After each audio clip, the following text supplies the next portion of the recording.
Well, good evening. Tonight, this is Verify, BBC Verify. Alex, what's the most surprising thing you've done to combat disinformation? Yes, disinformation, my expertise. Well, I had to contact BBC Verify because they said that an Israeli airstrike destroyed a hospital in Gaza. Whoopsie. Actually, it was a Palestinian rocket, and BBC Verify were peddling Hamas disinformation. Bit sassy, wasn't it, really? There we go. Hasn't the BBC, though, just become an utter joke? And I'm just making a parody of it because, of course, they have got an advert out that essentially talks about all the misinformation they've caught. Well, actually, they've been caught red-handed time and time again, exposed for their misleading reporting and what I think is propaganda. Yes, the broadcaster, who most of you will be forced to pay a licence fee for, essentially a tax, was recently caught accused of allegedly doctoring a video of the United States President Donald Trump.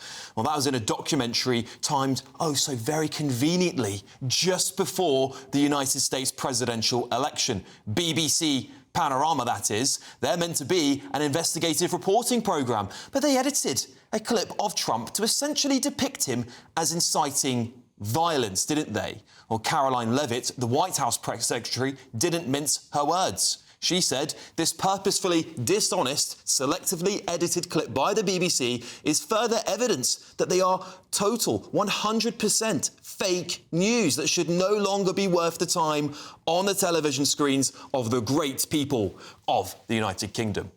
And get this, she says every time she and Trump are in the United Kingdom in a hotel, flipping on the Beeb ruins her day with its blatant propaganda and lies.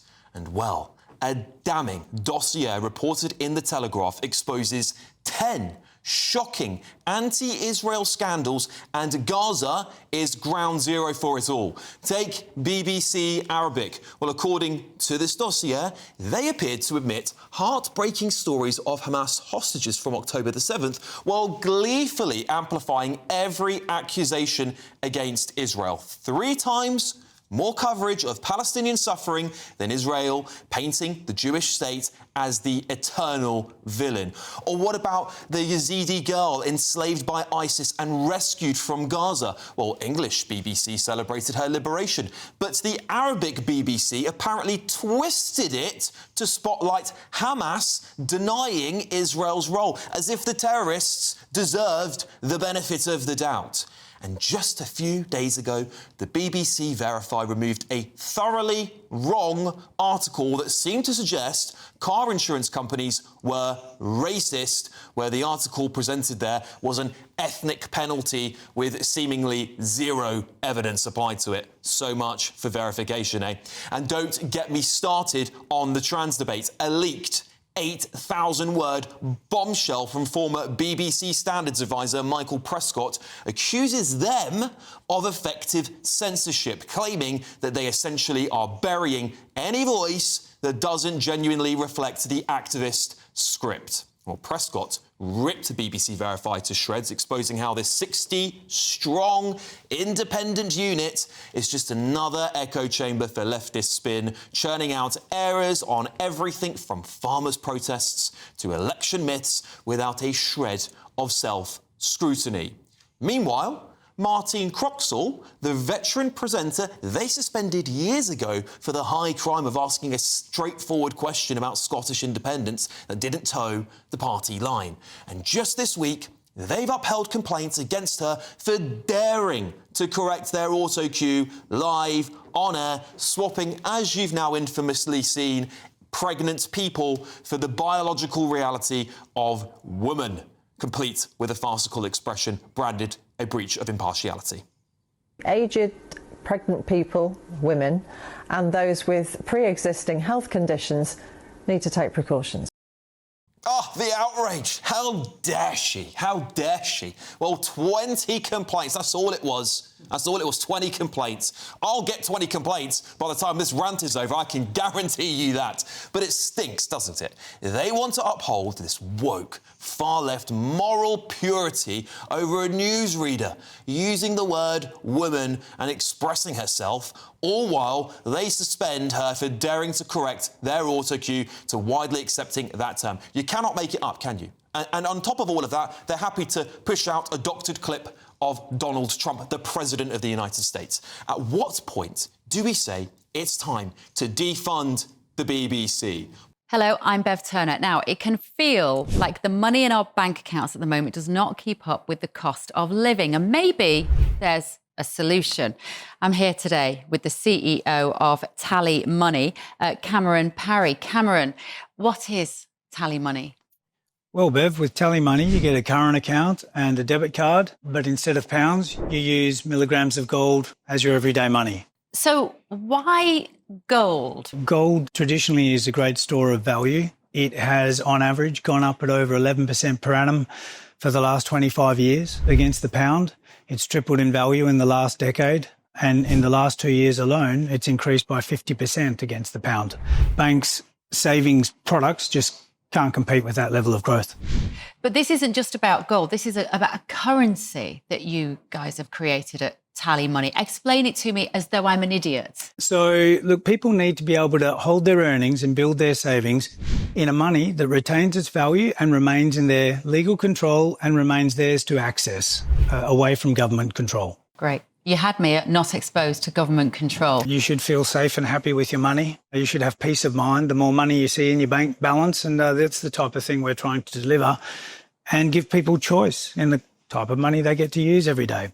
Brilliant. Thank you so much, Cameron. Thank you.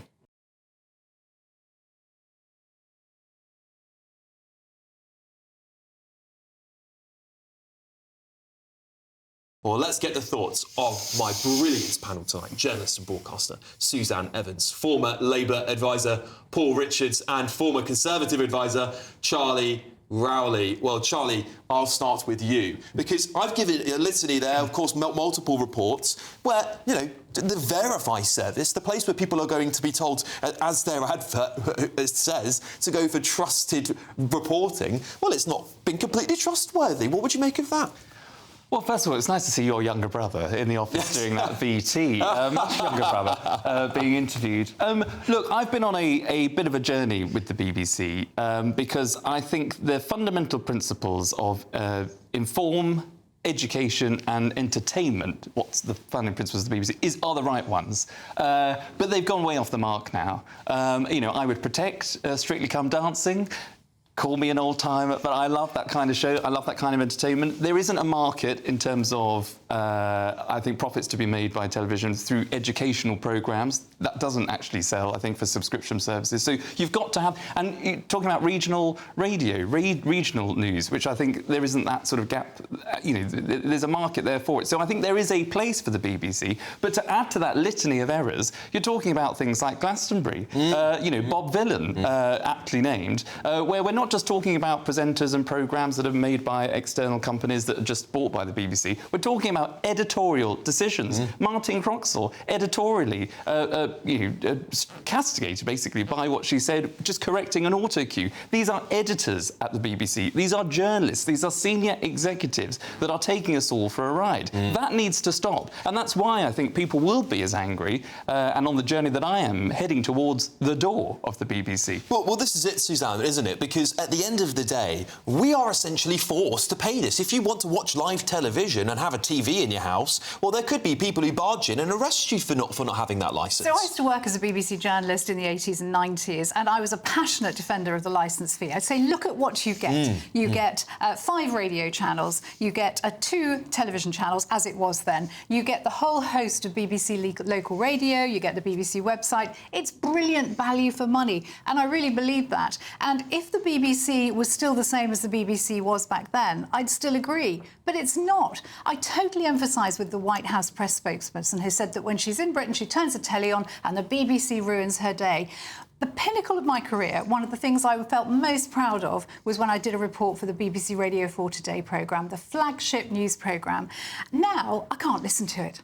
I used to wake up to it. Now, I don't, because within seconds, I am screaming at my radio because the bias is so obviously left-wing. There's an agenda. You know, it's pro the trans debate. It's anything to do with climate change is taken as gospel. It's socially liberal. It's anti-populist. It hates Brexit. It's a pro-Islam, anti-Christian bias.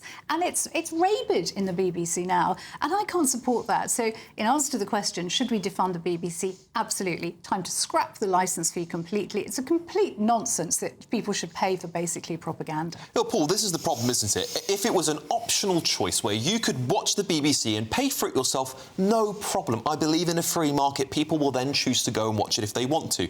But unfortunately, that is not the case at the moment, is it? We must really... obviously it is optional to watch the BBC, but realistically, you kind of are trapped into paying the licence fee. Well, it's what we would call a I can't remember the word now. It's a dedicated tax, isn't it? Yes. Hypothecated tax.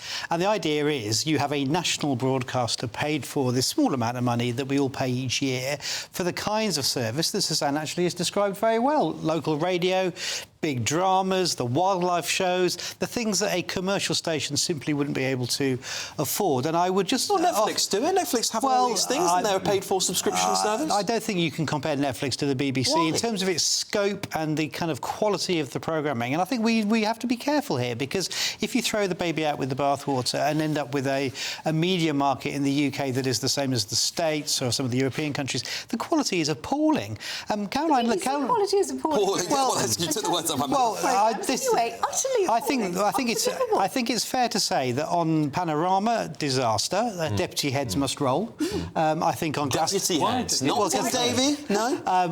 Glastonbury, an absolute disgrace. Somebody should have lost their job over that. But these are one-off moments in a long history of impartial broadcasting and good quality journalism. You're right, and I would agree with Suzanne said. You know, back in time, I think the BBC was a bastion for what was for Great Britain. Yeah. But now that isn't the case. So we can't just say, because of things in the past, we must keep paying 12 million people. 12 million people this week watch Celebrity Traitors. Now, I don't think that would... a commercial company would imagine you charge them all £10 a month, how much money the BBC would make from that. And that's the reality, isn't it? I'm not saying... Tim Davie cut his teeth, don't forget, a BBC commercial. So he is a commercial-minded person. And Pepsi, before that, when I knew him in the 90s, you know, he was working for Pepsi, he was a Conservative council candidate, right? So he's not a woke, liberal, Labour but he doesn't have all the editorial decisions, does he? He is someone who sees the commercial possibilities. And actually, in the Charter review that's going on at the moment, I suspect there will be more commercialism, slipping into it. And the Charter won't be renewed, I don't think,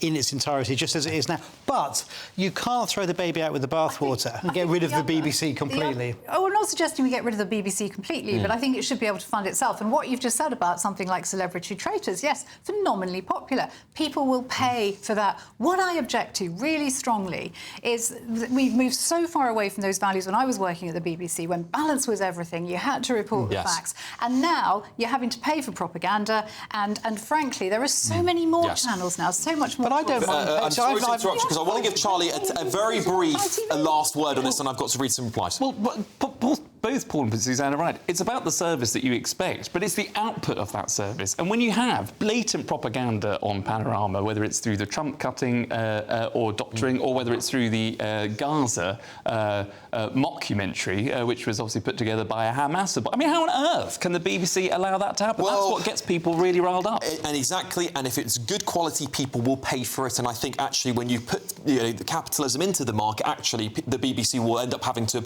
be better because people will have choice. That's all I think. Anyway, there we go.